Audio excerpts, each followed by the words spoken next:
हरि ओम श्री गुरुभ्यो नमः। हरि ओम ओम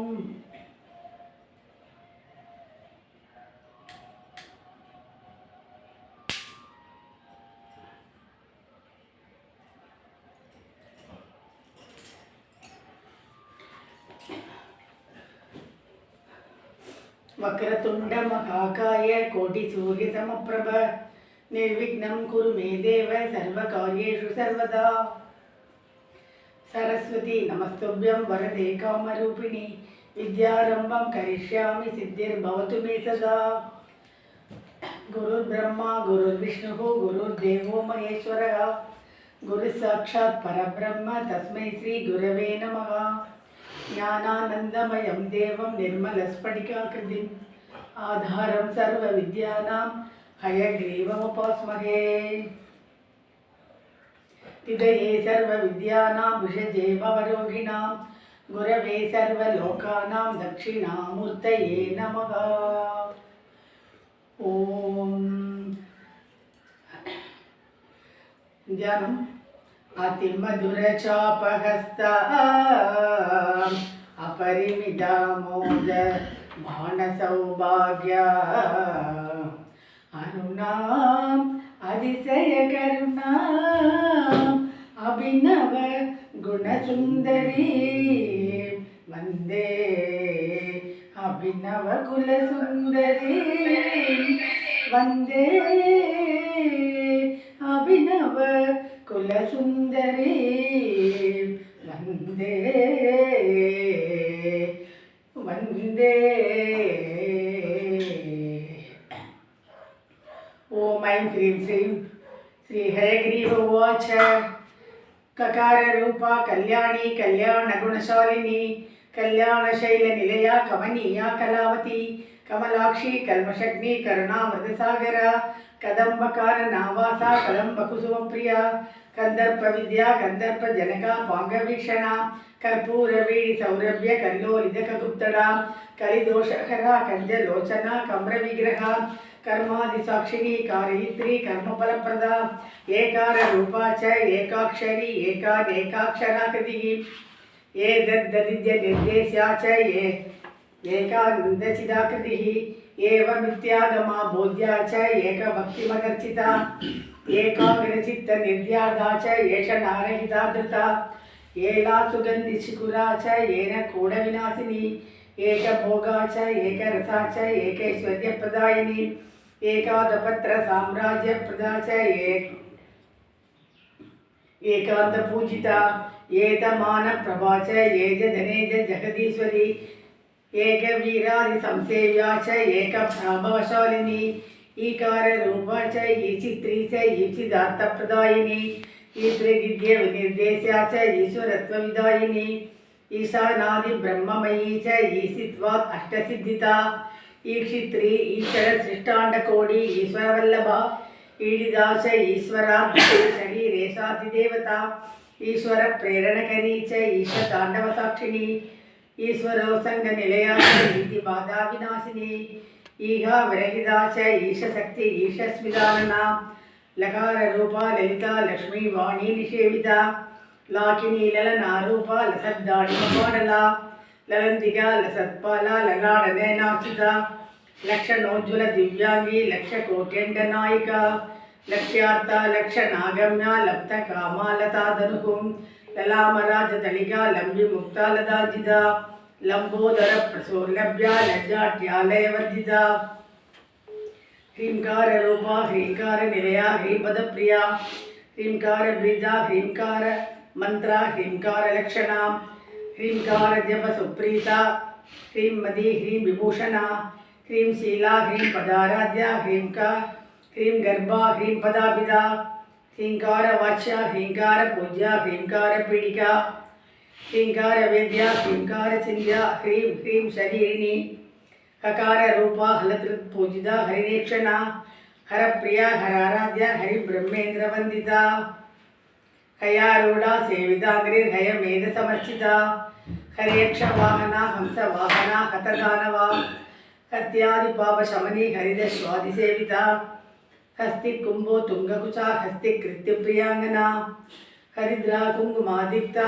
हर्यस्वाद्यमराचिता हरिकेशसखी हादिविद्या कालामदालसा सकार रूपा सर्वज्ञा सर्वेशी सर्वमंगला सर्वकर्त्री सर्वभर्त्री सर्वहर्त्री सनातना सर्वान वद्या सर्वांग सुंदरी सर्वसाक्षिणी सर्वात्मिका सर्वसौख्यदात्री सर्वविमोहिनी सर्वाधारा सर्वगता सर्वावगुणवर्जिता सर्वारुणा सर्वमाता सर्वाभरणभूषिता ककारार्ता कालहद्री कामेशी कामिदार्थता कामसञ्जीविनी कल्या कलिनस्तनमण्डला करबोरु कलानाथमुखी कशजितामुदा कटाक्षस्यन्ति करुणा कपाली प्राणनायिका कारुण्यविग्रहा कान्ता कान्तिदूतजपावलिः कलालाभा कम्बुकड्डी करनिर्जितपल्लवा कल्पवल्ली समभुजा कस्तूरी तिलकाजिता ककारार्ता हंसगतिर्हाडका भरणोज्ज्वला हारहारि कुचामोहा हाकिनीहल्यवजिता हरित्पदि समाराध्या हडात्कारकदासुरा हर्षप्रदा हविर्भोक्त्री हार्दसन्दमसापहा कल्लीसलास्य सन्तुष्टा हंसमन्त्रान्तरूपिणी हानोपादाननिर्मुक्ता हर्षिणी हरिसोदरी हा हा हू हू मुखस्तुत्या हानिवृद्धिविवर्जिता अय्यंगवीन हृदय हरिकोपारुणांसुका लकाराख्या लता पूज्या लयस्थित उद्भवेश्वरी लास्य दर्शन संतुष्टा लाभा लाभविवर्जिता लंघेतराज्ञा लावण्यशालिनी लघुसिद्धिता लाचार्थ सहर्नाभा लक्ष्मणाग्रजपूजिता लंबोदर प्रसुर्लब्ध भक्ति सुलभा रागलायुधा लभ्येधरा लब्धभक्ति सुलभा लागलायुधा लग्नचावरहस्त श्री शारदा परिवीजिता लज्जा पद समाराध्या लंबडालवलेश्वरी लप्तमाना लप्तरसा लप्त संबत्समुन्नतिः ह्रींकारिणी ह्रींकाराध्या ह्रींमदी ह्रींमद्या ह्रींशिखामणिः ह्रींकारकुण्डाग्निशिखा ह्रींकाररविशचिचन्द्रिका ह्रींकार भास्कर ऋषि ह्रींकाराम्बोध संजला ह्रींकार गंधांगुरिका ह्रींकारैकपरायणां ह्रींकार दीर्घिहाहंसि ह्रींकारोद्यानकेकिनी ह्रींकारारण्यहरिणी ह्रींकारावालवल्लरी ह्रींकार पंजरसुखी ह्रींकाराङ्गणदीपिका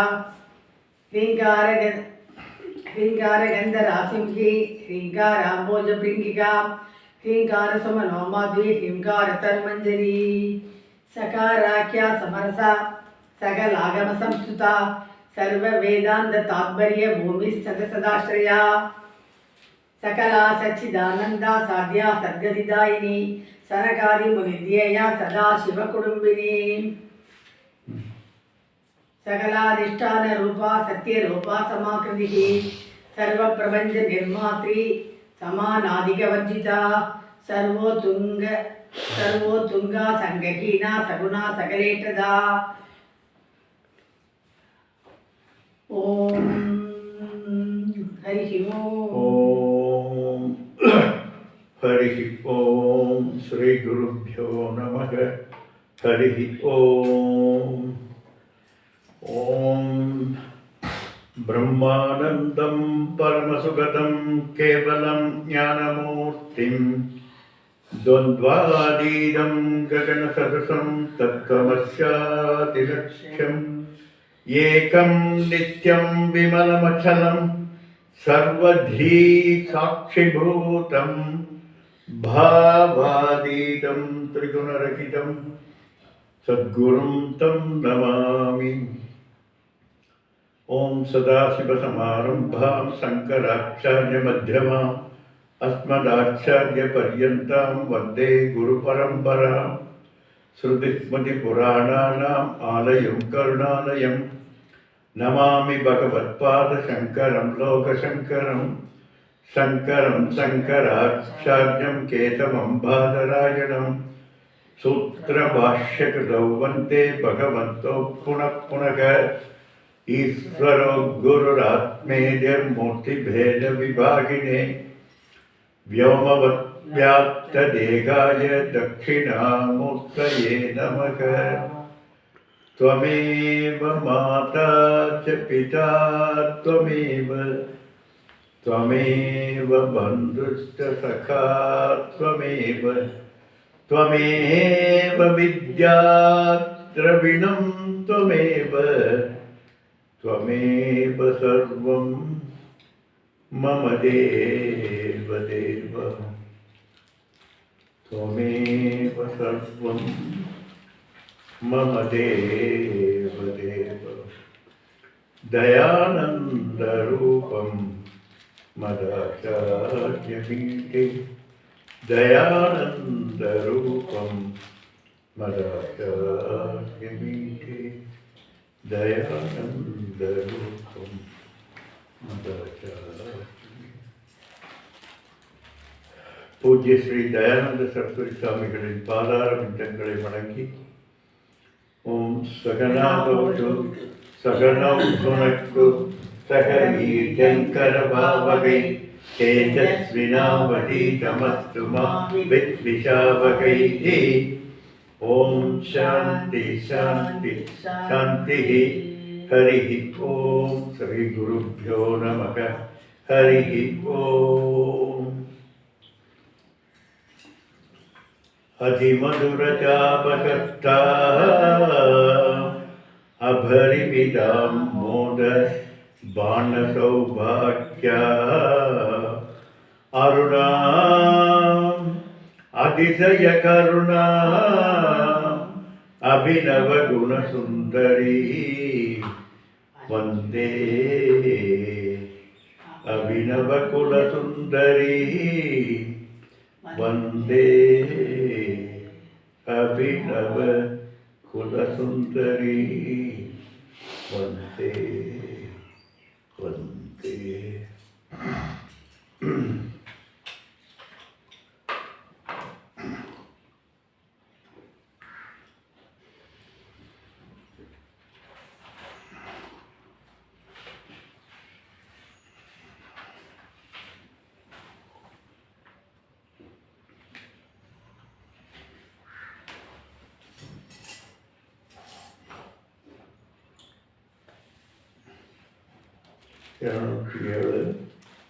ह्रींकार பாஸ்கர ரிஷே ஹ்ரீம் என்கின்ற சூரிய கிரணங்கள் பிரகாசத்தை கொண்டு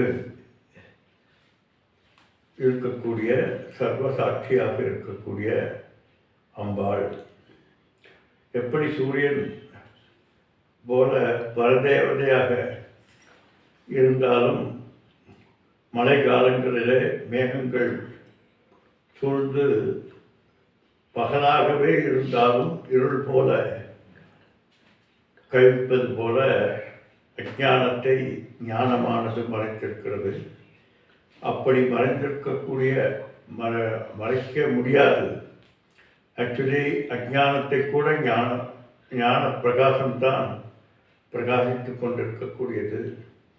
அப்படி மேகங்கள் விளக்குவது போல விசாரத்தினாலே அஞ்ஞானத்தை விளக்கினால் எந்த ஒரு பாஸ்கர ருஷி என்று சொல்லக்கூடிய அந்த கரணங்கள் சரணாகதி அடைந்தவர்களுக்கு ஞான பிரதிபந்தங்கள் நீங்கி பிரகாசமாக ஜொலிக்கிறாளோ அப்படிப்பட்ட அம்பாள். அதேபோல் நித்யாசனம் என்கின்ற பாவனா விசேஷத்தினாலே ஹ்ரீங்கார புலச்சரணத்தினாலே ஹ்ரீங்கார லட்சியார்த்தமாக பரமானந்த சுரூபத்தினுடைய அபரோட்சமாய் அறியக்கூடிய தன்மையாக விளங்கக்கூடியவள் அம்பாள். சூரிய மண்டலங்கள் போல உபாதி பல பல இருந்தாலும் அம்பாள் பாஸ்கர பிரகாசம் போல் ஞான பிரகாசமாக விளங்கிக் கொண்டிருக்கக்கூடியவள். கிரீங்காரம் போத சஞ்சலா. கிரீங்காரம் என்கின்ற அன்னைக்கு நம்ம பார்த்தோம், மேகத்துக்கு ஒப்பிடக்கூடியவள். அதில் பரதேவதை மின்னலை போல, எப்படி மேகத்தில் மின்னல் மறைந்திருக்கிறதோ அதுபோல அம்பாள் மேகத்தில் மறைந்திருக்கக்கூடியது போல இந்த பிரபஞ்சத்திலே மறைந்திருக்கிறார், அனைத்துமாக மறைந்திருக்கிறார். எப்படி ஒரு சூழ்நிலை வந்தவுடனே மேகங்கள் வெடித்து அந்த மின்னலானது பளிச்சிட்டு மழை பொழித்து அத்தனைக்கும் காரணமாக இருக்கிறாளோ அதுபோல உபாசிக்கின்ற சாதகர்கள் என்கின்ற அந்த காற்றினாலே மேகங்கள் கலைந்தால் மிகப்பெரிய இடிமுழக்கமானது கேட்பது போல நம்முடைய புத்தியிலே மிகப்பெரிய ஒரு இடிமுழக்கம் ஏற்படுகிறது விசாரத்தினாலே. அந்த விசாரத்தில் ஏற்படக்கூடிய ஒளி பிரகாசமாக சைத்தன்ய ஸ்வரூபமாக அந்த கரணத்தில் விழுகின்றவள் அம்பாள். நிறைய பார்த்தோம், எப்படி மின்னல் என்பது பார்ப்பதற்கு அழகாக இருக்கிறது, பார்க்க வேண்டும் என்கின்ற ஆவல் இருக்கிறது, ஆனால் பார்த்து விடலாம் என்று போகிறதுக்குள்ள மறைந்து விடுகிறதோ அதுபோல சைத்தன்ய சுரூபம் போதம் போதம் பிரதிபோதம் விதிதம் மதம் என்று ஒவ்வொரு விருத்தியிலும் வியாபித்திருந்தாலும் பிடித்து விடலாம் என்று பார்க்கிற போது அம்பாள் நிச்சயமாக பிடிவிடுவதில்லை. காரணம் தன்னுடைய சொரூபமாக இருக்கின்றதால். அந்தர்யாமியாக மின்னலைப் போல ஒவ்வொரு விருத்தியிலும் மறைந்திருக்கின்ற காரணத்தினாலே அது பார்க்கப்படுகின்ற பொருளாக அல்லாமல் பார்ப்பவரது சொரூபமாக இருக்கின்ற காரணத்தினாலே அதை பிடிப்பது என்பது மிக மிக கடினமானது. கடினமானதுன்னா அப்போ கடினப்பட்டால் முடியுமா என்றால் இல்லை, முடியாதது. ஆனால் ஒரு பாவனையாக அம்பாளினுடைய பாவனையினால் நாம் அந்த சொரூபத்தை புரிந்து கொள்ளக்கூடிய நிலையில் இருக்கக்கூடியவள். கிரீங்கார கந்த அங்குரிகா. கிரீங்கார ஏவ கந்தம் திருடதர பீஜ பாவக என்று பார்த்தோம். கந்தம் என்றால் இங்கே கந்தம் என்றால் கிழங்கு. கிழங்கு ஒரு ரூட், ஒரு வேர் தான் கிழங்காக இருக்கிறது. மற்ற வேருக்கும் கிழங்குக்கும் என்ன வித்தியாசம் என்றால், தடித்து பருத்து கடினமாக எந்த விதமான அசைவுக்கும் காரணமாகாமல் பிடித்து கொண்டிருக்கக்கூடியது கிழங்கு. அப்படிப்பட்ட பீஜமாக இருந்து கொண்டு இந்த உற்பத்தி திதிலய காரணங்களினாலே எந்த விதமான சலனமும் இல்லாமல் கிழங்கு போல் அங்கே அம்பாள் ஆதார சக்தியாக விளங்கி கொண்டிருக்கிறார். இந்த கிழங்கினுடைய ஆதாரத்தினால்தான் கிளைகள், இலைகள், தண்டு, காய், பூ, காய், பழம் என்கின்ற அத்தனையும் வியாபித்திருக்கிறது. அதுபோல இந்த வளர்ச்சிக்கு எது காரணமாக இருக்கிறது என்றால் அந்த கிழங்கு தான். அதுபோல சிவசக்தி பீஜமாக இருந்து காமகலா சொரூபம் என்று வர்ணிக்கப்படுபவளாக இந்த பிரபஞ்ச தோற்றத்திற்கு ஆதாரமாக மாயா சொரூபிணியாக ஈஸ்வரனோடு இணைந்திருக்கக்கூடியவளாக அம்பாள் இருக்கிறார். ஈஸ்வரனது ஜெகதீஸ்வரனது அந்த அந்த நடராஜனது நடனத்துக்கு ஆதாரமாக அம்பாள் இருக்கிறார். எப்படி பம்பரத்துக்கு கூகு என்பது அந்த அந்த நுனி என்பது ஆதாரமாக இருக்கிறதோ அதுபோல இந்த பிரபஞ்ச மாயினுடைய அத்தனை ஜாலங்களுக்கும் அம்பாள் ஆதாரமாக இருக்கிறாள். கிரீங்காரத்தினுடைய வாக்கியார்த்தம் ஆக அம்பாள் இருக்கிறாள். அதனால் இது அங்குரம், அங்குரத்தினுடைய ஒரு பாகம் கீழே பூமிக்குள் வளர்ந்து போய்கொண்டே இருக்கிறது. அதே போல் மேலே எவ்வளவு கீழே இருக்கிறதோ அதே போல் மேலேயும் வளர்ந்து கொண்டு இருக்கிறது. அப்படி இந்த மரத்திற்கு திதி காரணமாக எப்படி அந்த கிழங்கானது இருக்கிறதோ அதுபோல் இந்த சிருஷ்டி திதிலய காரணமாக அம்பாள் பீஜாங்குர ரூபிணி பராசக்தி என்று போற்றப்படுபவளாக அம்பாள் இருக்கிறாள். காமகலா விலாசம் என்கின்ற சிறந்த குறிப்பிடத்தக்க ஒரு விலாசத்தை செய்து கொண்டிருக்கக்கூடியவள் அம்பாள். இந்த காமகலா விலாசத்திற்கு ஆதாரமாக இருக்கக்கூடியவள் அம்பாள் என்பது வரைக்கும் நம்ம போன கிளாஸில் பார்த்தோம். லாங் கேப் தோசைக்கல்ல விட்ட நீர் போல எல்லாம் போயிருக்கும். அதனால் மறுபடியும் அதை சொல்லி ஞாபகத்துக்கு கொண்டு வரணும். அடுத்தது ஹ்ரீங்கார ஏக பராயணா. ஹ்ரீங்காரம் தர்ம அர்த்த காம மோட்சங்கள் என்று சொல்லக்கூடிய சதுர்வித புருஷார்த்தங்களை கொடுக்கக்கூடிய வல்லமை யாருக்கு இருக்கிறதோ அவள். அதனால் படைத்து மற்றும் அனைத்து பீஜங்களுக்கும் பீஜமாக இருக்கக்கூடியவள் அம்பாள். அதனால் ஆற்றல் இல்லை என்றால் படைக்க முடியாது. அதற்கு தனித்தன்மை வேண்டும். அந்த படைத்தலுக்குரிய ஆற்றலை தன்னகத்தே கொண்டிருக்கக்கூடியவள். ஒப்பாரும் மிக்காரும் இல்லாத சக்தியுடையவள். அனைத்து சக்திக்கும் நிலையாக அம்பாளினுடைய சக்திக்கு நிலையாக ஒரு சக்தி இருக்கிறது என்று ஒப்பிட முடியாத தன்மை உடைய மாபெரும் சக்தி உடைய. அதனால தான் அம்பாளுக்கு சக்தி என்று ஒரு பெயர். அப்படி அசாதாரணமான பீஜமாக இருக்கிறாள். ஆனால் உத்கிருஷ்டமானது, அதாவது உயர்ந்த நிலையில் இருக்கக்கூடிய சக்தியாக அம்பாள் இருக்கிறாள். இந்த ஹ்ரீங்காரத்தினுடைய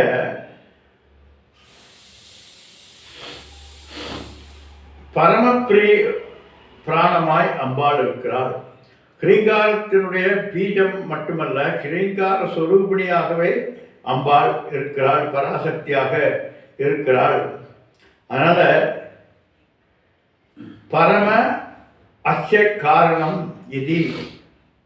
அதே போல இந்த அத்துணைக்கும் காரணமாக பரமாம் காரணம் என்று சொல்லக்கூடியவளாக அம்பாள் இருக்கிறாள்.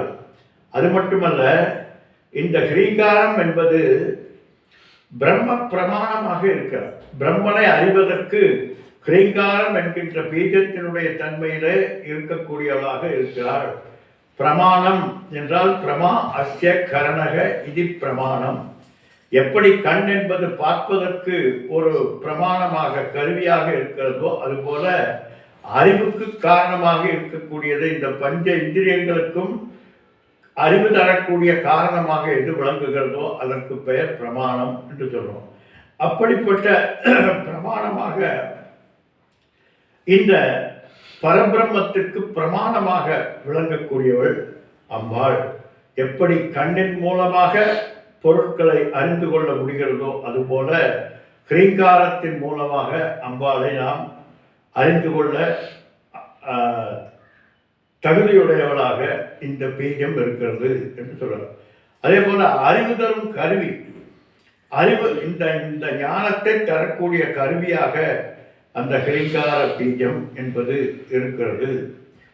ஹ்ரீங்காரத்திற்கு ஓம் என்கின்ற இன்னொரு அர்த்தம் இருக்கிறது என்று முதல்ல நம்ம பார்த்திருக்கோம். அதுபோல இந்த பீஜத்திற்கு இந்த ஹ்ரீங்காரத்தினுடைய அகார உகார மகாரங்களினுடைய வியாபகமாக துரியம் என்கின்ற தன்மையிலே இந்த சிற்றி திதிலயம் மட்டும் அல்லாமல் இந்த 3 நிலைப்பாடுகளும் விழிப்பு கனவு உறக்கம் என்கின்ற அத்துணை அனுபவங்களுக்கும் ஆதாரமாக அம்பாள் இருந்து கொண்டிருக்கிறாள். அப்படிப்பட்ட ஆதார சக்தியாக இருக்கக்கூடியவள். அதனால்தான் ஹ்ரீங்காரத்திற்கு மாயா என்கின்ற இன்னொரு பொருளும் உண்டு.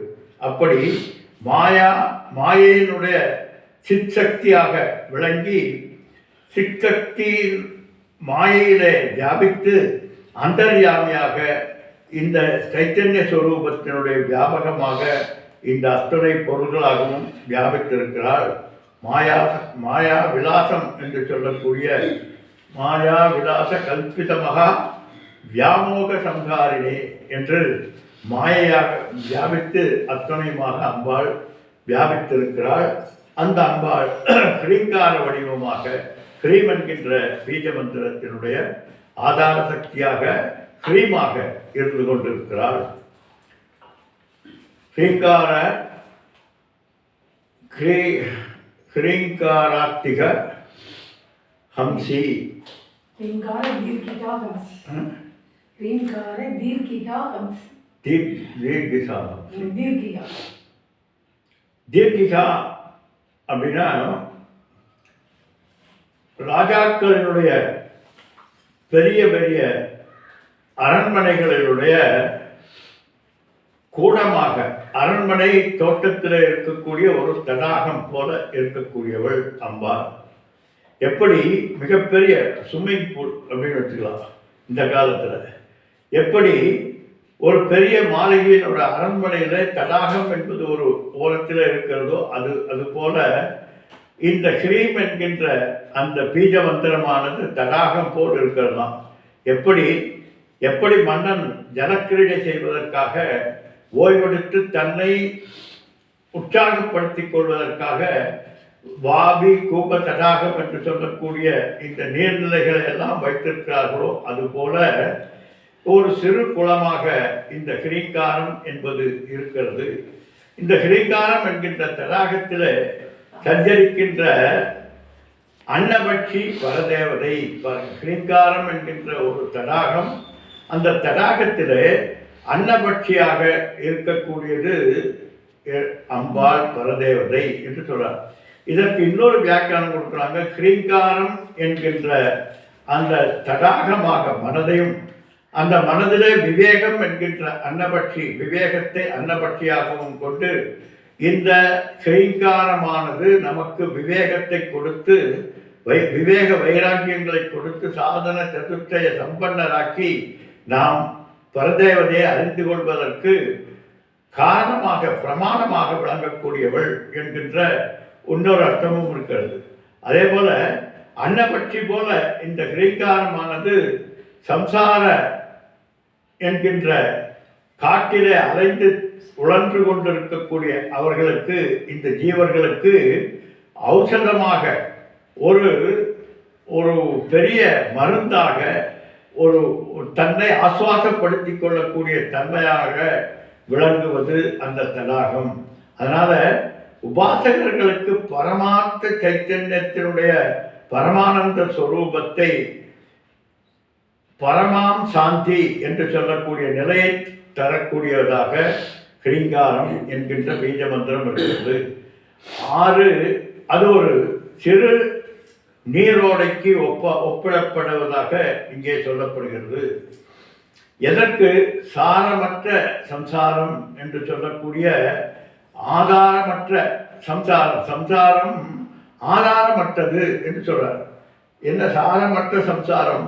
நம்ம அடிக்கடி பார்த்துருக்கோம், எதுவும் இல்லை, ஆதாரமே இல்லாமல் ஒன்று இன்னொன்றினுடைய ஆதாரத்திலே தான் இருப்பதாக காட்டிக்கொண்டு அந்த தோற்ற மாத்திரமாக இருப்பதற்கு பெயர் தான் சம்சாரம் என்று சொல்றோம். இந்த சம்சாரம் யார் வீட்டில் இருக்கிற அம்மாவா அல்லப்பா. சம்சாரம் என்பது துக்ககேது. இந்த லௌகீக நிலையிலே இருக்கக்கூடிய இந்த அனுபவங்களினுடைய தொகுப்பாக இருக்கக்கூடியதுதான் சம்சாரம் என்று சொல்லக்கூடிய ஒரு விலங்காக தலையாக இருக்கக்கூடியது. நம்முடைய சுகத்திற்கு தலையாக எது இருக்கிறதோ அதற்கு பெயர் சம்சாரம் என்று சொல்றோம். இப்ப இந்த சுகத்துக்கு தடையாக ஏதாவது இருக்கிறதா என்று ஆராய்ந்து பார்த்தால், முதல்ல சுகத்துக்கு தடை என்கிறதே உன்னுடைய கற்பனையினால் ஏற்பட்டதுதான்.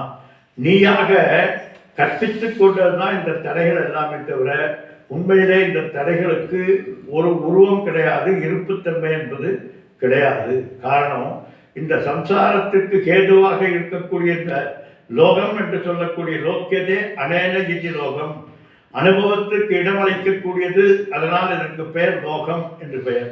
அப்படிப்பட்ட இந்த லோகத்தை ஆராய்ந்து பார்த்தாலே அதுவே இல்லாத போது எப்படி நமக்கு சம்சாரம் என்கின்ற ஒன்று இருக்க முடியும்? அதனால சாரமற்ற சம்சாரத்திற்கு பேஸ் கிடையாது.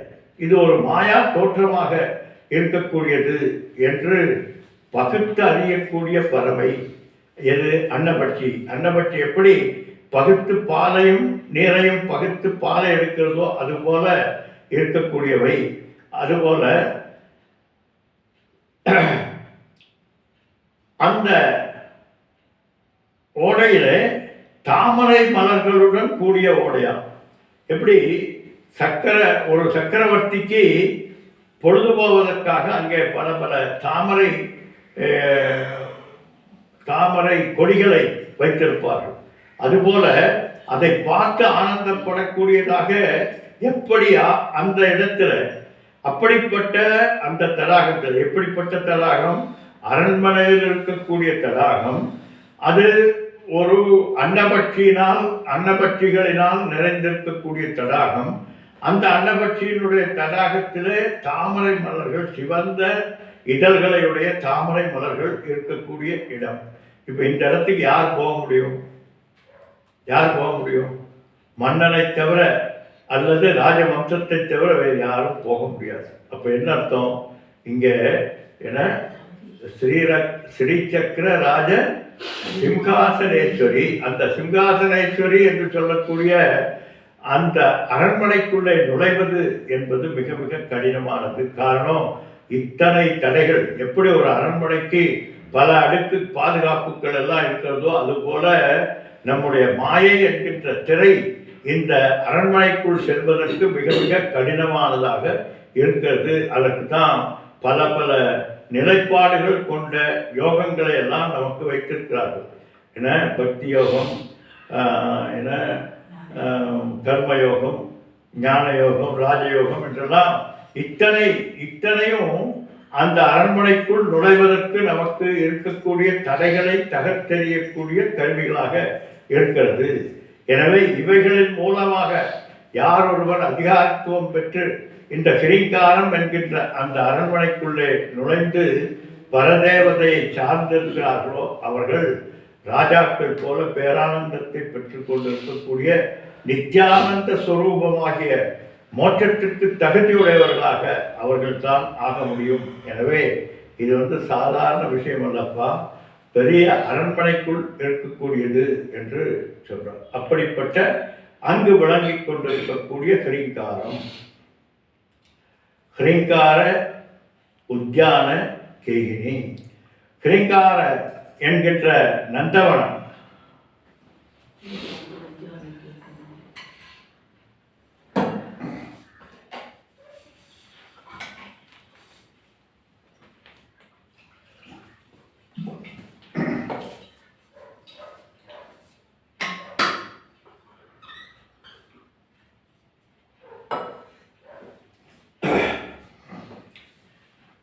கிரீங்கார நந்தவனம். அந்த நந்தவனத்திற்கு அழகையும் சோபையையும் தரும் பெண் மயில் போல் இருப்பவள் பரதேவதை. பரதேவதை ஒரு நந்தவனத்திலே இருக்கிறார். அந்த நந்தவனம் எப்படிப்பட்ட நந்தவனம் அப்படின்னா, அழகு சோபை என்ன ரெண்டு அட்ஜெக்டிவ் கொடுக்குறாரு. அழகுனாலே சோபை தானே, சோபைனாலே அழகு தானே என்றால், அழகில் இரண்டு விதம் இருக்கிறது. ஒன்று கவர்ச்சி, இன்னொன்று மென்மையான அழகு, ஒரு மனதுக்குள்ளே பேரானந்தத்தை தரக்கூடிய அழகு. அப்படிப்பட்ட நிலையில் இருக்கக்கூடியதாக பெண் மயில் போல இருப்பவள் பரதேவதை. தர்ம அர்த்த காம மோட்சம் என்கின்ற பலன்களை தருவதனாலே ஹிங்காரம் என்கின்ற பீஜத்திலே ஒரு அந்த உத்தியானம் எப்படிப்பட்ட பலன்களை கொடுக்கக்கூடிய உத்தியானம் என்றால், அந்த புருஷார்த்தங்களை, சதுர்வித புருஷார்த்தங்களை தரக்கூடிய ஒரு நந்தவனமாக இருக்கிறாள்.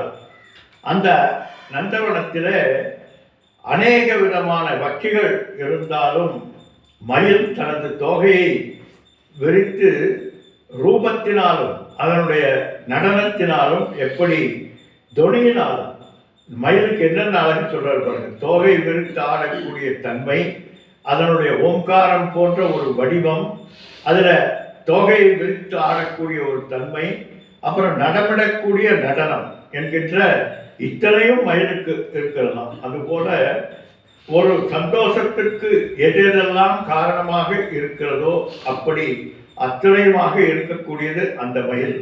அப்படிப்பட்ட ஒரு சந்தோஷத்தை தருவது போல இந்த பீஜாட்சரம் என்கின்ற இந்த வாக்கியார்த்தத்தின் மூலமாக, இந்த கிரீங்காரம் என்கின்ற மந்திரத்தினுடைய வாக்கியார்த்தத்தின் மூலமாக ரூபத்தாலும் அதை உபாசிக்கின்ற போது ஏற்படுகின்ற அர்த்தபூர்வத்தாலும், அர்த்தபூர்வத்தில் எழக்கூடிய அமைதியினுடைய தன்மை எப்படி மயிலுக்கு என்னென்ன சொல்றாங்களோ அதுபோல இங்கே பாராயணம் செய்கின்ற போதே பேரானந்தம். அர்த்தபூர்வமாக சொல்லிய பாட்டின் பொருளுணர்ந்து செல்வ சிவபுரத்து என்று சொல்வது போல அர்த்தபூர்வமாக நாம் அதை செய்கின்ற போது அதற்கு ஒரு பேரானந்தம், அர்த்த புரணம் ஏற்படுகிற போது அதற்கு ஒரு பேரானந்தம் என்று ஆனந்தம் ஆனந்தம் என்று இந்த பீஜாட்சரத்தில் இருக்கக்கூடிய வாக்கியார்த்தத்தின் ரூபமாகவும் லட்சியார்த்தத்தின் ரூபமாகவும் அனைத்துமாக ஆனந்தத்தை தந்து கொண்டிருக்கக்கூடியது இந்த பீஜாட்சரம் என்கின்ற மயில். அந்த உத்வனத்தில் எல்லாம் மரம் செடி கொடி இன்னும் மணல் மேடு பள்ளம் என்று எல்லாமே மரத்தை பார்த்தாலும் சந்தோஷம்தான், மணல் மேட்டை பார்த்தாலும் பீச்சை பார்த்தா சந்தோஷம். எல்லாம் சந்தோஷத்தை தந்தாலும் அந்த சந்தோஷங்களுக்கெல்லாம் ஆதாரமாக விளங்குவது அந்த மயிலாக இருக்கிறது.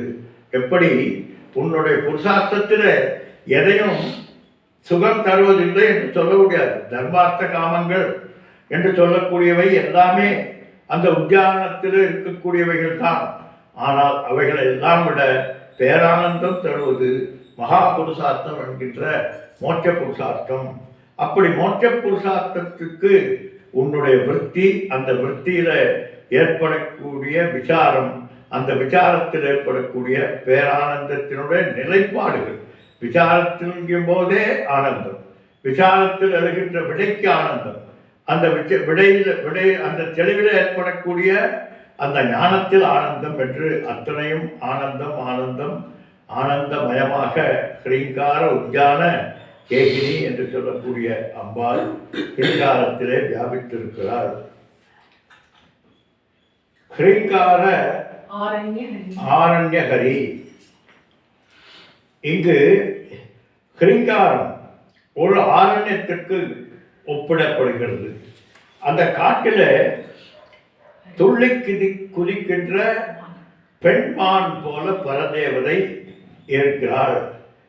இப்போ ஒரு காட்டில் பெண்மான் துள்ளி திரிகிறது என்றால் முதல்ல ஒரு பெரிய வனம் என்றாலே பேரானந்தம். அந்த வனத்தில் இங்கிருந்து நம்ம எவ்வளவோ கஷ்டப்பட்டு போய் அங்கெல்லாம் ஏதாவது மிருகங்களை பார்க்கலாம் என்று போனால் அங்கே மான்கள் துள்ளித்திருக்கிறது. அப்போ அது இரண்டாவது ஒரு பேரானந்தம். அந்த வனத்தில் இருக்கக்கூடிய அந்த மான்கள் எப்படி பேரானந்தமாக துள்ளித் திரியும் என்றால், மற்ற மிருகங்கள் துர்மிருகங்கள் எல்லாம் எப்போது அங்கே வந்து தாக்காது என்கின்ற மனோநிலை அதற்கு இருக்கிறதோ அப்போதுதான் அது ஆனந்தமாக துள்ளித் தெரியுமா. மான் வந்து எப்பொழுதும் தன்னுடைய காதுகளை பார்த்தீங்கன்னா விரைச்சிட்டு அப்படியே ஒரு பயத்தோடு கூடிய நிலையில இருக்கும். ஆனால் அந்த பயம் நீங்கி பேரானந்தத்திலே துள்ளி குதிக்கின்றது என்பது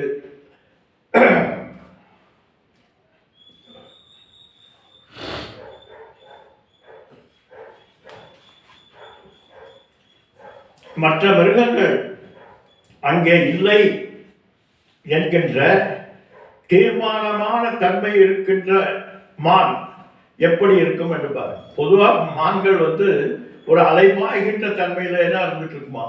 ஆனால் எப்போது வேறு எந்த மிருகமும் இங்கே இல்லை என்கின்ற ஒரு நிம்மதி அந்த மானுக்கு கிடைக்கிறதோ அப்போது அந்த மான் ஒரு பேரானந்த துள்ளிக்கிறதா. அதுபோல நம்முடைய மனதில் அவித்யா காமம் கர்மம் என்று சொல்லக்கூடிய இந்த மற்ற மிருகங்கள் என்ன பல பல காமம் குரோதம் மதம் ஆச்சரியம் என்கின்ற இவைகளினாலே பாதிக்கப்பட்டு கொண்டே இருந்து எப்படி மகானானது முதல்ல பயந்து கொண்டு இங்கே திரும்பினா ப்ராப்ளம், அங்கே திரும்பினா ப்ராப்ளம், மதம் மாச்சரியம், எல்லா ப்ராப்ளத்துக்குள்ளே இருந்து கொண்டிருக்கக்கூடிய அந்த அழகிய மானானது விசாரத்தினாலே, அத்வைத தன்மையினாலே, அத்வைத விசாரத்தினாலே இவைகளை எல்லாம் எப்பொழுது ஒழித்து கட்டுகிறதோ அப்போது பேரானந்தமாக துள்ளித் திரிகக்கூடிய விருத்தி நம்முடைய மனதிலே ஏற்படுகிறது. அதுபோன்ற கிரீங்காரம் என்கின்ற அந்த விருத்தி விஷய விருத்திகளை எல்லாம் விலக்கி பேரானந்த விருத்தி என்று சொல்லக்கூடிய ஞான விருத்தியாக இருக்கின்ற போது பரமசாது ஸ்வரூபமாக, எந்த விதமான அலைபாய்ச்சலும் இல்லாத சாது ஸ்வரூபமாக, விருத்தி மாத்திரமாக, எப்படி விருத்தி வியாப்தி பலம் வியாப்தி என்று பார்த்திருக்கோம். விருத்தி வியாப்தி என்று சொல்வது, நான் ஒரு குடம் என்று சொன்ன உடனே உங்களுடைய மனதில் ஏற்படக்கூடிய குடத்தினுடைய நாம ரூபங்கள், அந்த விஷயத்தினுடைய அர்த்தம், இதெல்லாம் சேர்ந்ததுதான் விருத்தி வியாப்தி. அந்த அர்த்தத்தினுடைய தன்மைக்கு பெயர் பலம் வியாப்தி.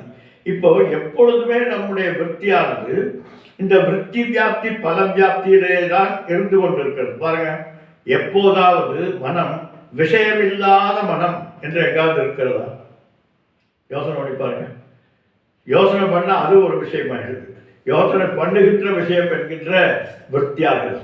இப்படி விருத்தி வியாப்தி பல வியாப்தியோடு கூடிக்கொண்டிருக்கக்கூடிய இந்த மனோவிருத்தியானது எப்பொழுதும் விஷயங்களினாலே பாதிக்கப்பட்டு கொண்டே இருக்கிறது. அப்படிப்பட்ட அந்த மனதானது ஜபதமங்களினாலே நம்ம நிறைய பார்த்துருக்கோம்.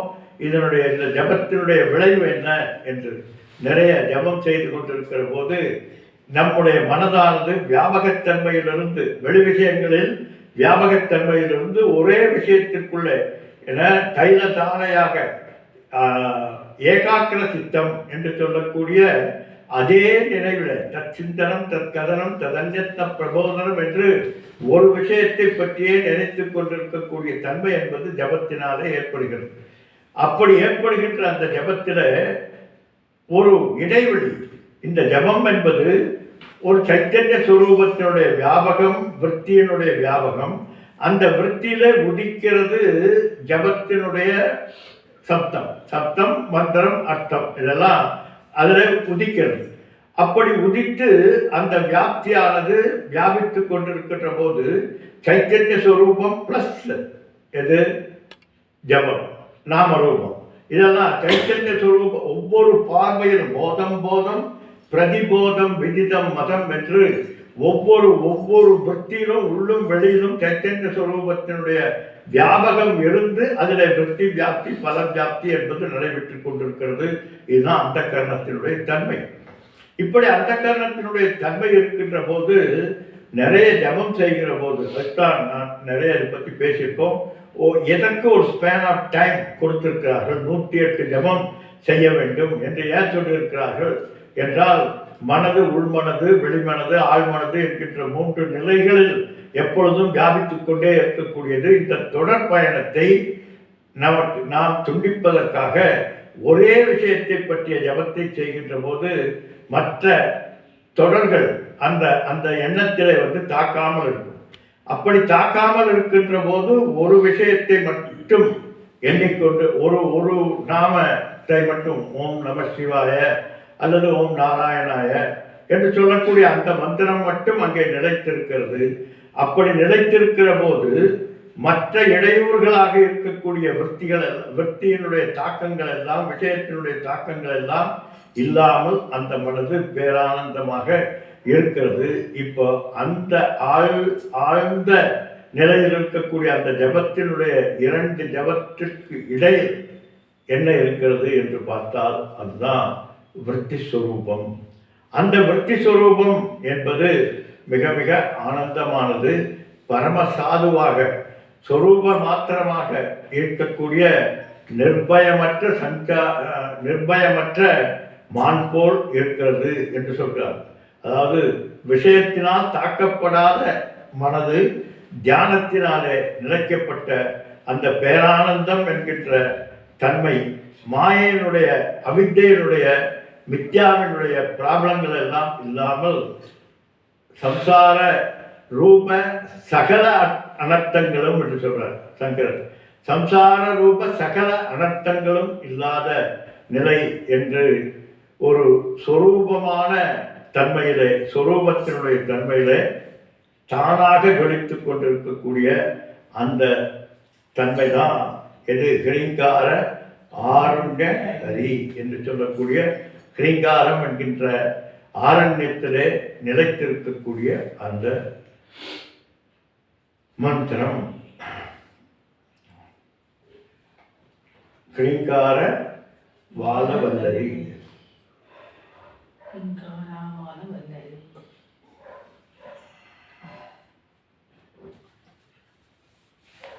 ஹிரீங்காரம் என்கின்ற ஒரு அணை, அந்த அணை ஒரு செடியை சுற்றி அமைக்கப்பட்டிருக்கக்கூடிய ஒரு அணை போன்றது. எப்படி பாத்தியின் நடுவில் வளர்கின்ற பசுங்கொடி போன்றவள் பரதேவதை என்கிறார். ஹிரீங்காரம் என்பது அம்பாள் என்கின்ற ஒரு செடிக்கு நாம் அமைக்கின்ற ஒரு பாத்தியாக, ஒரு அணையாக அங்கே இருக்கிறது. காரணம், ஹிரீங்காரத்தினுடைய வாச்சகத்தினுடைய வாச்சியார்த்தமாக இருக்கக்கூடியவள் அம்பாள். ஹ்ரீம் என்கின்ற வார்த்தையினுடைய வாச்சியார்த்தமாக எது இருக்கிறது என்று ஆராய்ந்து பார்த்தால், ஹ்ரீம் என்கின்ற பாத்திக்குள்ளே போய் அந்த பாத்தியில என்ன இருக்கிறது என்று ஆராய்ந்து பார்த்தால், அந்த விருட்சமாக, அந்த செடியாக இருக்கக்கூடியவள் அம்பாள் பரதேவதை என்பது. முன்னாலே கூறியது போல பரதேவதையும் ஹிரீங்காரமும் என வாச்சிய வாசக சம்பந்தம். மறுபடி பழைய இதுக்கு போயிட்டார், விசாரத்துக்கு போயிட்டார். வாச்சியம் வேற, வாசகம் வேற அல்ல. வாக்கியர்த்த பிரதிபத்தோ வாக்கர்த்தா விவ பார்வதி பரமேஸ்வரா என்று சொல்லக்கூடிய வாக்குக்கும் அர்த்தத்துக்கும் வித்தியாசம் இல்லை, இரண்டும் ஒன்றாக இருக்கக்கூடியது. அதுபோல வாச்சிய வாசக சம்பந்தம் என்பது ஹிரீங்காரத்துக்கு இருக்கிறது. அப்படிப்பட்ட அந்த ஹிரீங்காரத்தினுடைய தன்மையை உபாசிப்பவர்கள், அந்த ஹிரீங்காரத்தினுடைய அந்த சப்த மாத்திரமாக இருக்கக்கூடிய பீஜத்தை உபாசிப்பவர்கள், அவர்கள் பரதேவதையினுடைய சாட்சாத்கார சொரூப பலனை அடைகிறார்கள் என்று சொல்றார். அதனால ஹிரீங்காரத்தினுடைய செடியை சுற்றி வைக்கப்பட்டிருக்கக்கூடிய பாத்தி, அந்த பாத்தியினுடைய தன்மையிலே களைகள் முளைக்காமல் களைந்திருந்து உரமிட்டு நீர் விட்டு கொண்டிருந்தால் எப்படி அது விருட்சமாக வளர்கிறதோ அதுபோல அந்த கொடியானது விருட்சத்திலே படர்ந்து பலனை தருகிறதோ அதுபோல இருக்கக்கூடியவள் அம்பாள். அதாவது ஹிரீங்கார மந்திரத்தினுடைய தன்மை எப்படிப்பட்டது என்றால், ஒரு செடி, அந்த செடியை சுற்றி இருக்கக்கூடிய களைகளை களைந்து அந்த செடியினுடைய தன்மையை வலுவூட்டி வளரச் செய்கின்றது போல ஹிரீங்கார மந்திரம் அம்பாளினுடைய சொரூபத்தை காத்து கொண்டிருக்கக்கூடியது.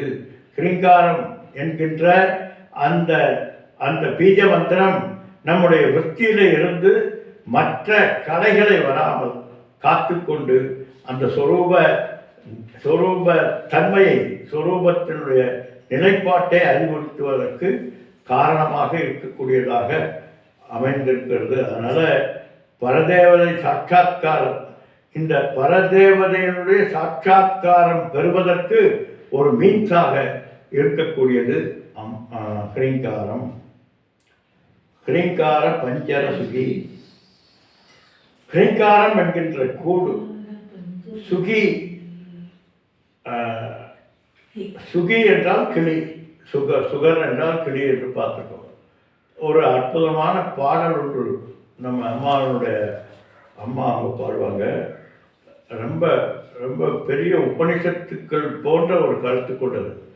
ஹிரீங்கார உபனிஷத் உத்தியான கேலி கல கன்யா என்று ஹிரீங்காரம் என்கிற ஹிங்கார என பாட்டன கிரீங்கார பஞ்சரசுகி. கிரீங்காரம் என்கின்ற பஞ்சவர்ண கிளியானது அங்கே இருக்கிறதாம். அது எங்கே இருக்கிறதாம்? உபனிஷத் உத்தியான கேளி கல கண்டி. உபனிஷத் என்கின்ற மிகப்பெரிய உத்தியானம் என்றால் தோட்டம். அந்த உத்தியானத்தில் என்ன ஓங்காரம் என்கின்ற ஓங்கார பஞ்சரசுகி அந்த அந்த கிளியானது அந்த உத்தியானத்தில் விளையாடி கொண்டிருக்கிறதா. எங்கே விளையாடி கொண்டிருக்கிறது?